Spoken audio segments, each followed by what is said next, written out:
Mesdames, Messieurs, bonjour et bienvenue dans ce journal que nous ouvrons par ce communiqué de la Cour constitutionnelle.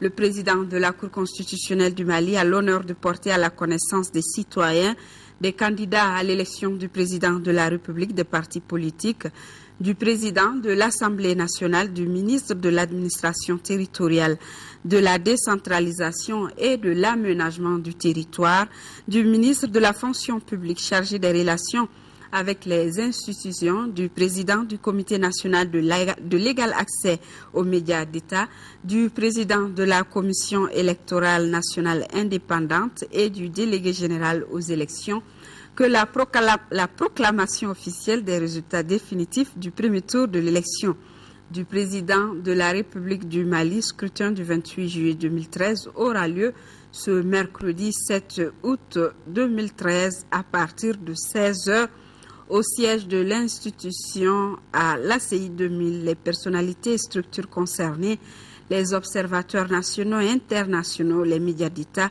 et la presse privée y sont conviés.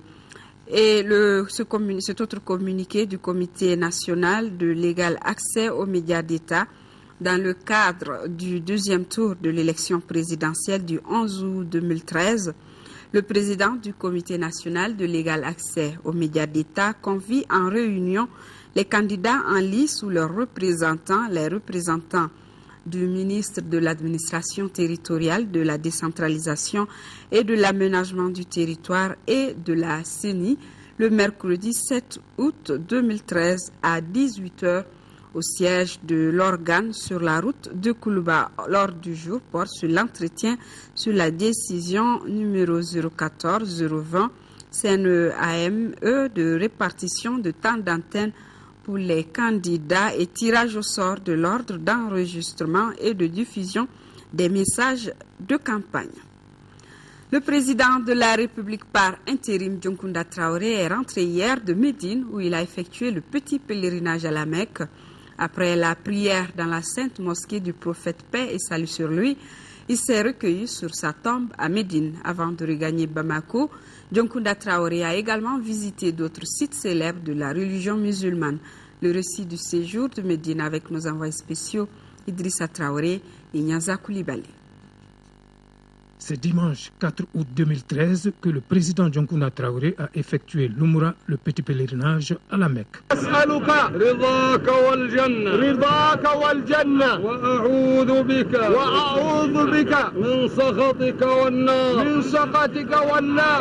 Le Tawaf, les 7 tours de la Kaaba, point de départ du rituel de l'Umra, a été effectué bien encadré par la sécurité et dans toute la rigueur de la pratique. La tenue de la circonstance avec l'épaule droite à découvert et tous les 7 tours dans le sens contraire à celui des aiguilles d'une montre avec la Kaaba toujours à gauche. Chacun des tours commence et se termine face à la pierre noire incrustée à l'angle droit de la Kaaba avec la main levée en sa direction pour la toucher. Voilà pour l'aspect extérieur des 7 tours de la Kaaba. Pour le reste, chacun des 7 tours est ponctué d'invocations et d'implorations d'Allah, ainsi que de prières et de bénédictions pour soi, ses proches et bien sûr pour le pays. Le tout se terminant par une prière en 2 rakats.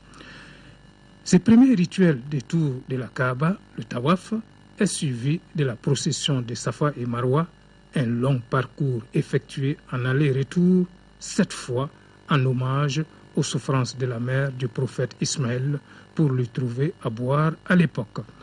La célèbre eau de Zamzam y trouve toute sa symbolique. La coupe des cheveux de tous les pèlerins qui met fin à cette procession de Safa et Marwa conclut ainsi le rituel de l'Umra.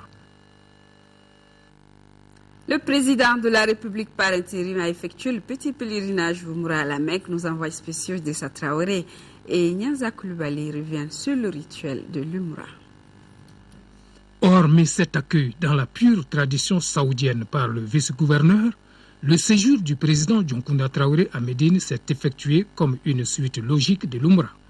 Aussitôt après le cérémonial de l'accueil, prière et recueillement dans la sainte mosquée du prophète Mohammed, paix et salut sur lui. Après la dernière prière du soir, la délégation présidentielle s'est rendue le même jour sur sa tombe à l'intérieur de la même mosquée pour d'autres prières et recueillements ponctués par des bénédictions des représentants du roi, gardien des lieux saints de l'islam.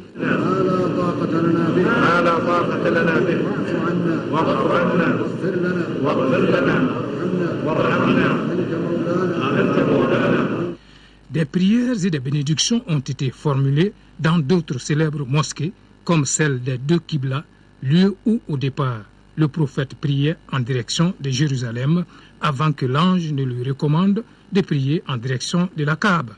Autre célèbre mosquée de Médine, où la délégation présidentielle a été priée et faire des bénédictions, la toute première mosquée du monde construite par des musulmans.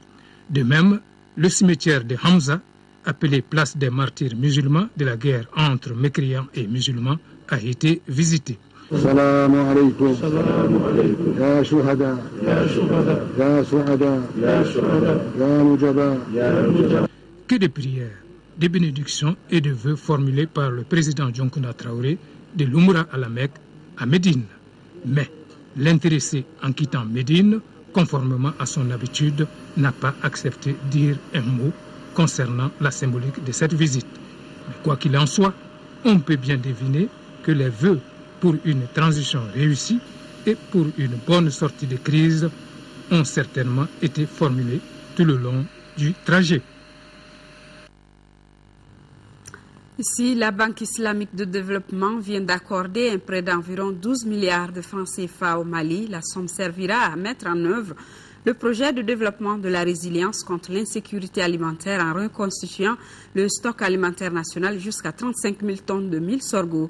Une convention a été signée hier dans ce sens et entre le ministre de l'économie et de l'action humanitaire et le vice-président de la Banque islamique de développement. Le compte-rendu de Bourama Traoré. La poignée des mains est chaleureuse et l'enveloppe financière est conséquente. 12 milliards de francs CFA, c'est le montant que la Banque islamique de développement met à la disposition du Mali pour mettre en œuvre un nouveau projet de lutte contre l'insécurité alimentaire. En décidant de financer ce projet, la BID dit avoir des raisons précises. Dans nos pays sahéliens, l'agriculture est vraiment tributaire des aléas climatiques. Ce projet est censé aider les agriculteurs, les paysans à mieux résister aux effets de la sécheresse que personne ne peut prévoir. Tant qu'il y aura des zones, il y aura de la sécheresse, donc mieux vaut s'y préparer. Le nouveau projet vise à développer la capacité d'adaptation au changement climatique et à renforcer les stocks alimentaires nationaux. Autrement dit, le projet permettra de reconstituer le stock alimentaire national jusqu'à 35 000 tonnes de mil sorgho, afin de permettre au gouvernement de fournir en cas d'urgence des vivres alimentaires et d'effectuer des interventions de vente subventionnées dans les zones structurellement déficitaires en produits alimentaires, réapprovisionner les banques de céréales pour animaux avec un stock d'aliments de 9 500 tonnes au profit des communautés d'éleveurs. De quoi réjouir le ministre en charge de l'agriculture, Baba Berté, premier bénéficiaire du projet, lequel a salué le soutien constant de la BID en faveur du Mali, notamment dans le domaine agricole. 3 millions de francs CFA, c'est la valeur du don que vient de remettre l'Organisation panafricaine des femmes à des couches vulnérables de notre pays. Il est composé de couches sanitaires, de kits scolaires et de bacs pour lavage des mains. Présidé par le ministre de la Famille, de la Promotion de la Femme et de l'Enfant, cette action humanitaire entre dans le cadre de la célébration du 31 juillet. Le compte-rendu de Khadija Toukone. Ce don vient en appui aux plus démunis, à savoir les femmes fistuleuses du centre Oasis du Point G, les enfants déplacés du nord du Mali et les enfants du centre autopromotion des femmes de Yirimadio. D'une valeur de 3 millions de francs CFA, l'Organisation panafricaine des femmes, OPF, a fait ce geste dans le cadre de la célébration du 31 juillet, journée panafricaine, et aussi de ses 50 ans d'existence. Nous avons fait ce geste-là ce matin en direction de nos sœurs parce que quand on parle de la promotion de la femme, ça englobe toutes les femmes. Il s'agit pour nous de faire un clin d'œil à ces femmes-là. Composé de couches, de kits scolaires, des bacs pour le lavage des mains et des savons, l'OPF a illuminé une fois de plus le cœur des centaines de personnes. Le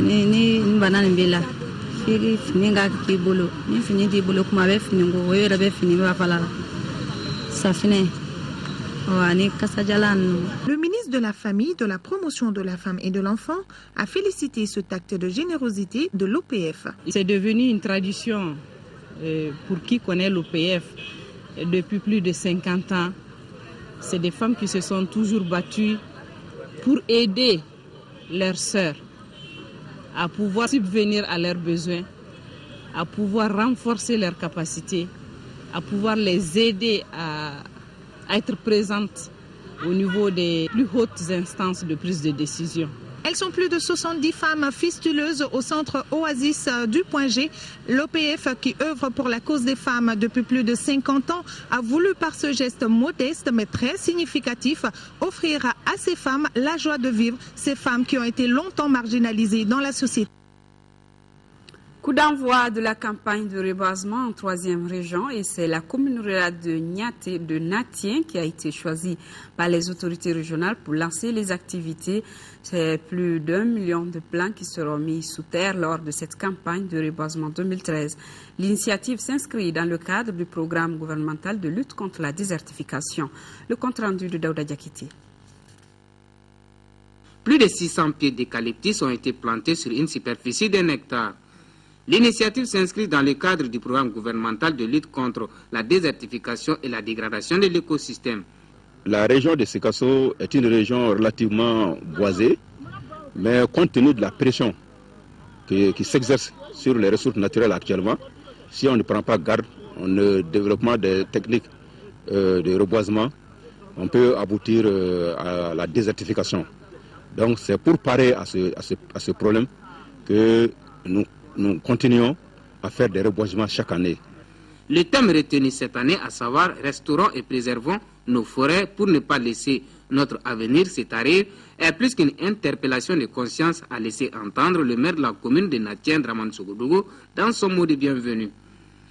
Et le conseiller aux affaires administratives et juridiques du gouverneur de la 3e région, Kaman Félix Sissoko, de lancer ce message. Il ne sert à rien de planter des arbres si des dispositions ne sont pas prises en aval pour leur survie, surtout dans cette zone où la problématique de l'environnement est caractérisée par la forte pression de l'aube et du bétail sur les formations végétales, les feux de brousse, l'orpaillage traditionnel, la divagation des animaux, les inondations, la longueur de la saison sèche, l'érosion des sols. En tous les cas, celui qui plante un arbre et l'entretien n'a pas vécu inutile, a-t-on coutume de dire. Actualité hors du Mali, un navire de pêche s'est échoué vendredi à quelques encablures au large de Dakar, laissant planer le risque inédit au Sénégal d'une pollution des eaux du littoral par la cargaison de gazole contenu dans son réservoir estimé entre 35 000 et 40 000 litres. D'après les premiers éléments rendus publics, ce tonnier sonneur était venu se réapprovisionner en carburant au Sénégal, pays pour lequel il ne dispose pas de licence de pêche avant de retourner au large de la Mauritanie. Une forte odeur de gasoil à l'approche du bateau de pêche échoué non loin des côtes dakaroises. Ce tonnier espagnol circulant avec un permis de pêche mauritanien a brusquement fini sa route dans les eaux de l'île Vierge de la Madeleine, une aire marine protégée. Le navire aurait près de 45 000 litres de carburant dans ses réservoirs. Au village de pêcheurs de Soumbédioune à Dakar, à 4 km de l'île, tous redoutent une pollution de la mer. C'est un parc national. Bon, en plus de cela, c'est un lieu où tous les poissons viennent pour se reproduire. Si le gasoil arrive à se déverser dans ces lieux, bon, ça peut avoir un impact sur l'écosystème marin.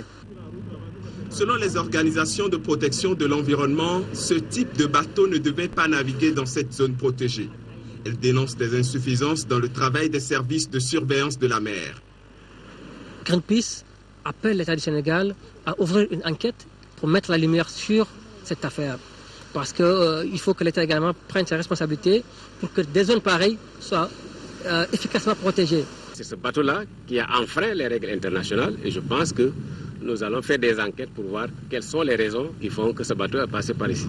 Mais je ne pense pas qu'on puisse en tout cas jeter quoi que ce soit sur les autorités, la surveillance, parce que c'est des bateaux de pêche qui étaient venus, en tout cas, se ravitailler pour retourner en mer. Je pense que là, c'est peut-être au bateau qu'il faudra demander des explications. Depuis 3 jours, la marine sénégalaise a entrepris une délicate opération de remorquage du bateau échoué sur des rochers entourant l'île. Les autorités prévoient également de vider les réservoirs du navire pour éviter le pire.